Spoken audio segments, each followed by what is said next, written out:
G7 Science, Technology, and Society. I am Marisol L. Manuel.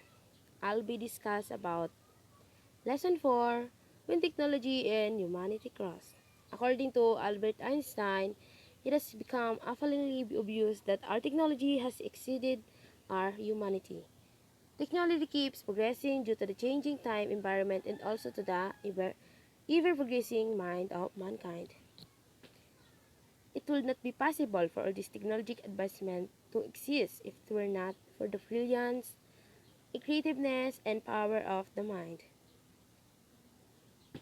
However, it is also important to note that aiming to do Mac is bad. The same problem is faced by technology. Although it's been very helpful to people, it's still not immune to criticism and backlash. In this lesson, several technological devices will be properly introduced, the roles they play in society and their effects, particularly on the lives of people. Television set, mobile phones, computer, and humanity. A number of technological devices can be easily found inside the home, the most accessible place to anyone. It can easily infer that these technological devices are some of the most popular and commonly used types of devices across all age groups. Almost all households, if not all, own these types of devices. To be more specific, these celebrities in field of technology are television sets, mobile phones, and computers. People all over the world use these technologies every day to accomplish. First, according to Kantar Media, one of the most trusted television audience measurements provided in the Philippines.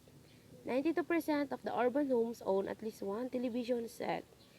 It is for this reason why television remains to be the ultimate medium for advertisement placements. The Manila Bulletin 2014. This survey simply shows that almost all Filipinos use their particular type of device. In fact, Filipinos are believed to have this big fascination television most of the time. They watch television during their free time or any time of the day when they have nothing to do. In addition to this, Kantar Media also reported that in the Philippines, the current count of households with television set already reached 15,135,000, denoted 2012. This number signifies something that is television plays a great role in the lives of people, or in this case, Filipinos. The television is a product of different experiments by various people. Paul Gottlieb Neffno, a German student in the late 80s, was successful in attempt to send images through wires with the aid of the rotating metal disc. This invention was called the electric telescope that had 18 lines of resolution. After some time, in 1907, two inventors, Alan Archibald Campbell went on, who was an English scientist, and Boris Rosing, who was a Russian scientist, created a new system of television by using a cathode ray tube in addition to the mechanical scanner system. Two types of television, namely the mechanical and electronic television, the G6 and Point ND. This experiment inspired other scientists to improve previous inventions, which led to the modern television people now have. Important to remember that several scientists in several experiments were performed first before finally achieving the modern television at present. Second, Filipinos love to use their mobile phones anywhere, anytime. They use it for different purposes other than for communication. More than half Filipino population on at least one mobile phone regardless of type.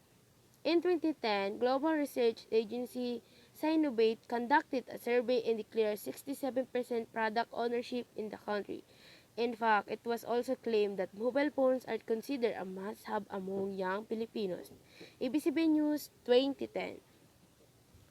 Mobile phones have a very interesting background story.